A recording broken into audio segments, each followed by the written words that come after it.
Previous video of advanced HTML2, we learnt about working with media files in HTML and about HTML forms and frames. Okay, so here we are going to learn about cascading style sheets or CSS files we say. So what is this cascading style sheets? It is a simple design language that is used for describing the style of a document or presentation of a document written in a markup language such as HTML.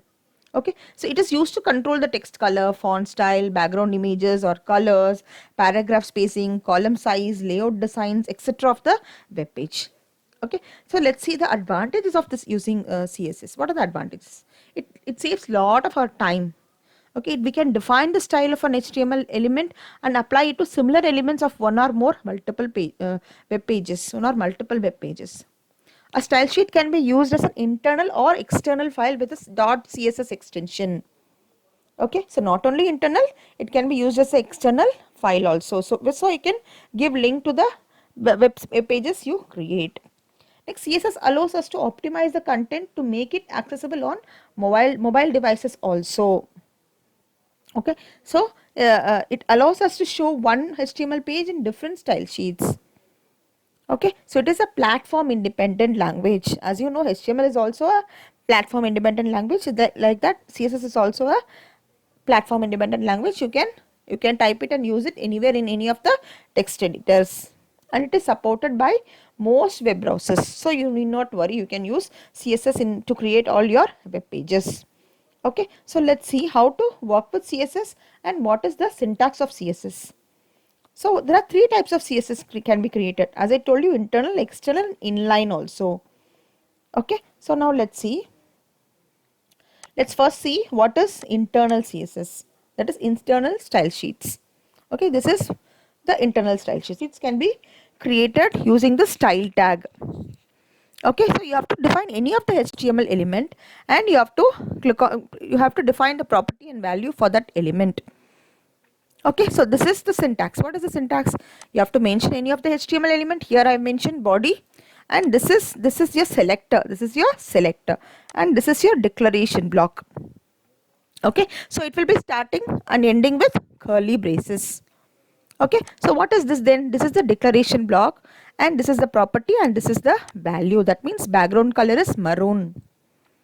Okay, so how this two has been separated through colon.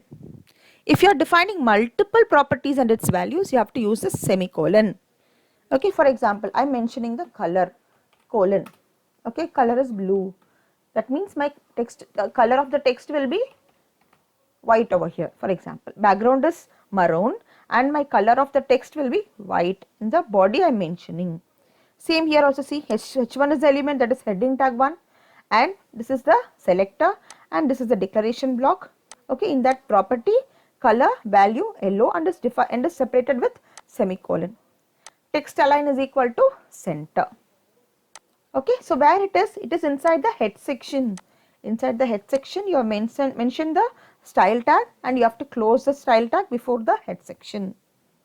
Okay, so this style will be applied to your whole HTML web page. Okay, same not only for heading tags, you can heading tag from H1 to H6 you can declare over here. For body tag you can declare here. For paragraph tag you can declare here. For image tag you can declare here. This is internal style sheets. Okay, I'll just run this program and show you.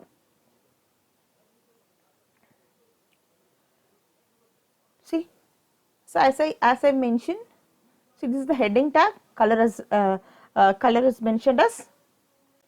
So I didn't save that after changing. No, I'll just save it and show you.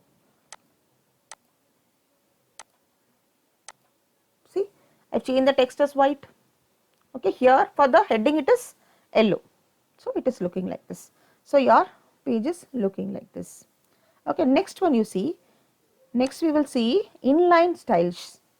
Okay, just click on that inline style sheet program. See here, it is inside your tag itself. In the HTML element itself, you can mention the CSS style. Here see, body style is equal to, so in the background color property, state blue value, and if you want to mention more value and property, you can mention here. Okay, same next one you see. For heading tag, color is equal to yellow, text align is equal to center. So everything can be mentioned inside the element itself in your body section itself. This is called inline styles. Next comes external style sheet. Okay, I'll first show you the output of this program, inline style sheet. See, can you see? Here I mentioned the background as blue. Everything is same except that. Okay, here the text is in black itself. Okay, if you want you can change it. Next comes external. What is external? As I told you, a CSS file will be separately saved with .css extension. This is called that CSS file. See, you can mention, for example, you're creating multiple web pages for your website. Okay, you need not define every time inside in your web pages or in your inline styles. If you are using, you have to mention for every page. Instead of doing that, you can save a separate CSS file. So wherever you need, you can just give the link of this CSS file to your HTML page. See here, same I have given here. For body I have declared, for heading I have declared, for paragraph I have declared the property and its value. So this can be applied in your web page. I'll show you the web page and how it is applied. See, inside your head section, okay, style tag is also used in head section in the internal style sheets. Here this is external style sheets. In the head section you are going to use this using the link tag. Okay, so link tag, what is that relation? Style sheet, type is text or CSS, hyperlink references my css.css. This is the CSS file which I have created. So only this you can mention in your web page. So wherever is necessary. So if you need to change give any changes in the CSS file, you can change it over here. It will be applied to all the web pages you have created and where you are use this link. Okay, so now we understood the three types of CSS and how to work with that. Okay, now let's see one by one what is the CSS properties, how to use these properties and its values. Okay, I told you background color, margin, border, all these things. So let's see one by one what is all these things. First is color property. So color property will mention the text color of your HTML document. Okay, whichever element you are using, it will be changed for that particular element only. If I am using this color as in the background, in the body element, it will be changed for whole web page. If I am using in the heading, it will be applied only for the heading, that is h1 tag. If you are using h2, you can specify the separate property and its value to the h2 tag, h3 tag, like that. Okay, next comes paragraph tag.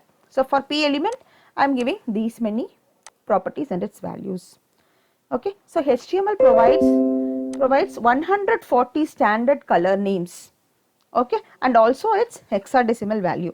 So color can be specified in various ways: RGB, hexadecimal values, HSL, RGBA, HSLE. Right, let's see one by one here. Just I'll show you the different colors and its properties. See, these are the colors and its hexadecimal values. You can mention the color if you know, or else you can mention this hexadecimal value. See, these are all different colors of which can be used in your HTML file. There are 140 different colors. See, the shades is also given and its color and hexadecimal value. Okay. Now, in the place of mentioning the color in the properties value, you can mention the hexadecimal value also. If you want to use this color, you can copy this hexadecimal value and paste it over there. Okay. So it is available in any of the websites, you can see. So just type in Google HTML color groups, you can get this. Okay. So now let's go back to the web page. Okay, next one, background color property. So it will be, as you know, by the name it indicates, it is used to change the background color of heading, body, or paragraph, or image, whatever it is. Not image. For image you cannot change the background color. Okay. Next comes border. Okay, you can mention the border. Border can be dotted border, dashed border, double, groove, solid, none. So these are the values for the border style property. See here I mentioned solid. Instead of solid, you can mention dotted, dashed, double, groove, or none. If you don't want any border, you can say none. Okay. Next will be margin property. Okay, margin is what? So you can change the left margin, right margin, top margin, bottom margin. So it can be how this margin property is specified. It can be specified in percentage or pixels or point or centimeter, anyway. Okay, here I have mentioned in pixels. As you all know, pixel means a dot on your screen. Okay, it can be left, right, top or bottom. Okay, here in the paragraph I have mentioned the left and the top margins. Okay, that can be mentioned like this. Okay, next comes one more property is there. Without mentioning the left, right, top, bottom, we can mention only the margin, and you can specify the pixels of left, top, right, bottom, left. Okay, you can mention that way also. Next comes height and width properties. Okay, to mention the height and width of the image or paragraph or heading, so that can also be mentioned here like this. So it can also be mentioned in pixels, points, centimeter or percentage. Okay, height and width properties. Next comes outline property. Outline property also draws the outline around the edge or border of an element to make it look attractive. It is same like border property. Outline property also creates the outline, but there is a difference. Okay, it is different from a border. We can also draw an outline outside the border of an element. That is the difference between border and the outline. So we can mention the outline style, outline width, see, style, width, outline color, outline offset and outline. Okay, style is solid, so instead of solid you can mention dotted, dashed, double groove, ridge, inset, outset over here. Okay, what is the outline width you wanted? That can be mentioned in small, medium or thick, thin, medium, thick, and also you can, if you wanted to mention, you can mention in pixel, point, centimeter, etc. Next, outline color, as the name you know, just to mention the color of the outline. Next is outline offset. Okay, it specifies the space between the edge or the border of an element and the outline.